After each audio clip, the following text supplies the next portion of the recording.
दोस्तों, भारत ने मालदीव के ऊपर जिस हिसाब से एक्शन लेना शुरू किया है, आने वाले कुछ ही दिनों में मालदीव के ऊपर एक महासंकट आ सकता है। दरअसल भारत ने मालदीव को एक्सपोर्ट किए जाने वाले प्रोडक्शन को जिस हिसाब से रोकना शुरू किया है, उसे मालदीव में खाने के लाले पड़ जाएंगे। दोस्तों, भारत की तरफ से मालदीव को जाने वाले आलू, प्याज, टमाटर, गेहूं, चावल और अंडे के बाद अब मालदीव को जाने वाले डेयरी प्रोडक्ट्स और LPG गैस प्रोडक्शन को रोकने की तैयारी की जा रही है। आपको बता दें, भारत मालदीव में दूध से बने हुए कई पदार्थ जैसे कि दूध से बनी छाछ, लस्सी, दही, घी, पनीर, ये सारी चीजें भारत मालदीव के अंदर एक्सपोर्ट करता था। साल 2022 में भारत ने मालदीव को सिर्फ डेयरी प्रोडक्ट के माध्यम से करीब 10 मिलियन US$ के एक्सपोर्ट किए थे। और आपको बता दें कि भारत मालदीव को LPG गैस का भी एक बड़ा हिस्सा एक्सपोर्ट करता है, क्योंकि मालदीव में LPG गैस की मांग काफी ज्यादा है। इसलिए भारत मालदीव मादव पड़ोसी देश होने के नाते LPG गैस का एक बड़ा हिस्सा अकेले मालदीव को एक्सपोर्ट करता है। लेकिन हाल ही में मालदीव ने भारत के साथ दुश्मनी मोल लेकर जो गलती की है,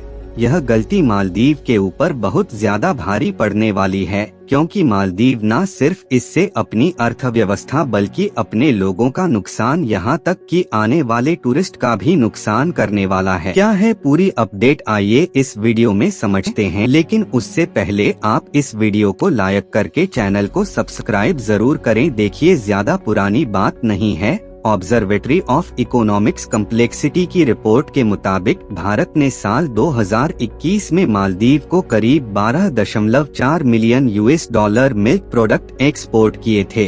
इसमें दूध से बनी हुई तमाम चीजें भारत ने एक्सपोर्ट की। इसके अलावा जैसा कि रिपोर्ट में आप देख सकते हैं, हसन मिल्क यूनियन ने मालदीव के अंदर मिल्क को एक्सपोर्ट करने का काम शुरू किया ताकि मालदीव में और ज्यादा मिल्क को एक्सपोर्ट किया जाए।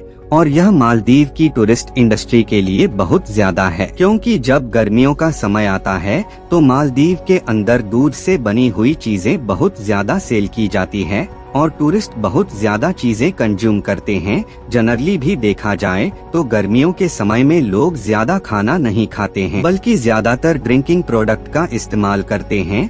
लेकिन मालदीव की तरफ से की गई गलती का नुकसान मालदीव को इस इंडस्ट्री में भी उठाना पड़ेगा, जिसकी वजह से टूरिस्ट को वह फैसिलिटी नहीं मिल पाएगी जो वह चाहते हैं। और दुनिया के अलग अलग देशों से आने वाले टूरिस्ट भी मालदीव के अंदर आना छोड़ देंगे। वहीं मालदीव से थोड़ी ही दूर पर लक्षद्वीप है, जहां पर दुनिया भर की ऐसी तमाम फैसिलिटी मिल जाएगी, क्योंकि यह भारत का हिस्सा है।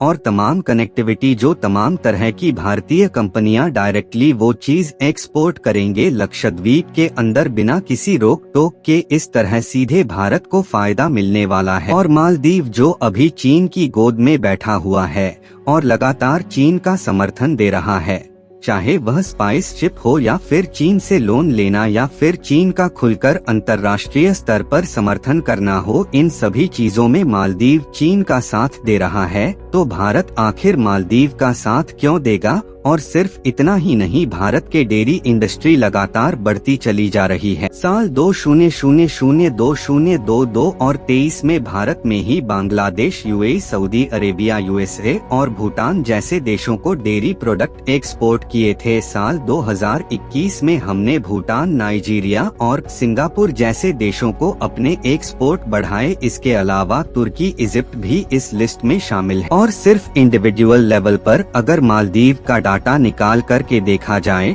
तो भारत की तरफ से करीब 53 एक्सपोर्टर्स यह चीजें एक्सपोर्ट करते हैं और मालदीव में करीब 101 बायर सच चीजें इंपोर्ट कराते हैं। यानी कि भारत की सप्लाई ऑलरेडी मालदीव के अंदर कम थी, लेकिन मालदीव के अंदर डिमांड डबल से भी ज्यादा थी। पर आप देखते हैं मालदीव इस गैप को कैसे पूरा कर पाता है। अब बात करते हैं LPG गैस एक्सपोर्ट पर। दरअसल भारत को एक नए देश के मार्केट का एक्सेस भी ऑलरेडी मिल चुका है, जिससे भारत बांग्लादेश को एक बड़ी मात्रा में LPG गैस का एक्सपोर्ट करने वाला है। असल में हुआ यह है कि मालदीव ने चीन से हाथ मिलाकर एक बहुत बड़ी गलती कर दी है और भारत ने अब मालदीव को एक्सपोर्ट होने वाली LPG गैस को रोक दिया है। आपको बता दें कि हर महीने भारत मालदीव को गैस के 2 बड़े कंटेनर भेजता है और ऐसे में यदि भारत मालदीव को एक्सपोर्ट होने वाली गैस पर रोक लगा देता है तो मालदीव एक बड़ी समस्या में पड़ सकता है। इससे केवल मालदीव को ही नहीं बल्कि मालदीव में जाने वाले टूरिस्ट को भी असुविधा होने वाली है। और अगर देखा जाए तो भारत और बांग्लादेश के संबंध पहले से ही काफी अच्छे हैं और अब भारत मालदीव के बजाय बांग्लादेश को एक बड़ी मात्रा में पीजी गैस का एक्सपोर्ट करेगा। और कमाल की बात यह है कि बांग्लादेश में गैस की डिमांड ज्यादा होने की वजह से ही बांग्लादेश महंगे दामों में एलपीजी गैस खरीदने के लिए तैयार हैं। इसके अलावा भारत अपने पड़ोसी देश नेपाल, भूटान और श्रीलंका को भी उनके रिक्वायरमेंट के हिसाब से एलपीजी गैस का एक्सपोर्ट करता है। यानी कि कुल मिलाकर भारत के पास गैस एक्सपोर्ट करने के लिए मार्केट की कमी नहीं है।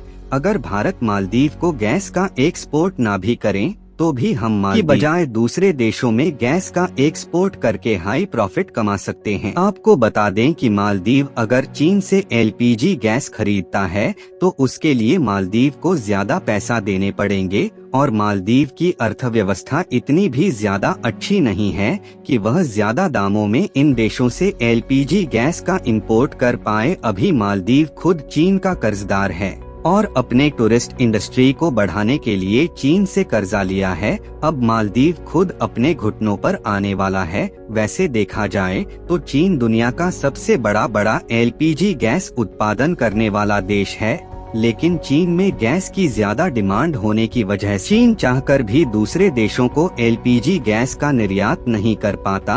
और अगर ऐसे में चीन मालदीव की मदद करता भी है तो उसके लिए मालदीव को ज्यादा कीमतों पर एलपीजी गैस को इंपोर्ट करना पड़ेगा और मालदीव को अलग से खर्च उठाना पड़ेगा। और चीन जैसा हाल तुर्की का भी है, क्योंकि तुर्की अपनी डिमांड के हिसाब से एलपीजी गैस का उत्पादन कर पाता है। इसीलिए तुर्की भी मालदीव को एलपीजी गैस का एक्सपोर्ट नहीं करने वाला, और अगर थोड़ी बहुत मात्रा में करता भी है तो उसके लिए मालदीव को ज्यादा पैसा देने पड़ेंगे। तो दोस्तों, आपको क्या लगता है कि भारत के द्वारा मालदीव को होने वाले एलपीजी गैस और मिल्क प्रोडक्ट का एक्सपोर्ट पूर्णतः बंद कर देना चाहिए या फिर नहीं? अपना राय हमें कमेंट में जरूर बताएं। साथ ही वीडियो पसंद आया है तो वीडियो को एक लाइक और चैनल को सब्सक्राइब जरूर कीजिएगा। जय श्री राम।